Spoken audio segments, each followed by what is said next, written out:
নমস্কার বন্ধুরা, রানু কিচেনে তোমাদের সকলকে স্বাগত। আমার আজকের রেসিপি বাঁধাকপির তরকারি। এই রেসিপিটা বানাতে এতটাই সহজ, একবার বানালে বারবার এইভাবেই বানাতে ইচ্ছে করবে। তাহলে শুরু করি, চলো। এখানে গ্যাসের ওপরে কড়াই চাপিয়ে দিয়েছি, সর্ষের তেল গরম করতে দিয়ে দিলাম। তেলটা গরম হয়ে গেলে একটা ফোড়ন দিয়ে দেবো।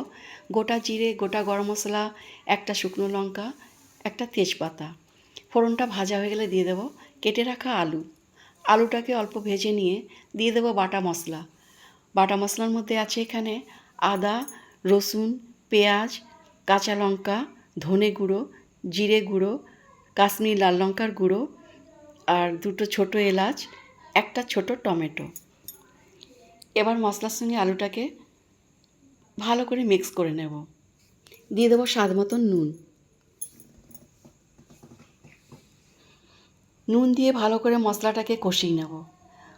মশলাটা যখন কষে যাবে তখন এখানে অল্প জল দিয়ে মশলাটাকে একটু গুলে নেব। দেখো মশলা একদম কষে গেছে। এখানে মশলার বাটির জলটা দিয়ে দিলাম। নাড়াচাড়া করে আলুটাকে, মশলাটাকে নাড়াচাড়া করে নেব। এরপর এখানে দিয়ে দেবো অল্প অল্প করে বাঁধাকপি। বাঁধাকপিটা দিয়ে মশলার সঙ্গে নাড়াচাড়া করে নেব। এইভাবে সব বাঁধাকপিগুলোকেই আমি অল্প অল্প করে দিয়ে নেব।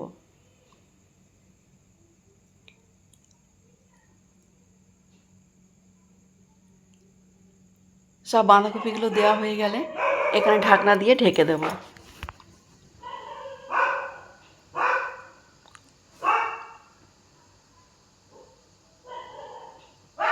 মশলার সঙ্গে ভালো করে ভেজে নিলাম কপিটাকে। এবার ঢাকা দিয়ে দেব।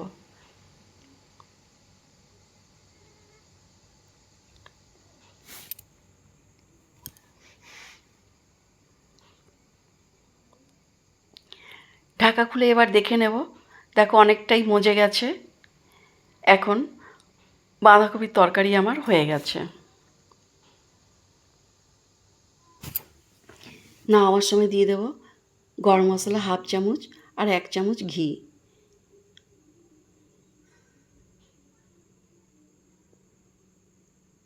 তো তরকারির সঙ্গে ঘি আর গরম মশলাটাকে নাড়াচাড়া করে নেব। এরপর আমি সার্ভ করে নেব।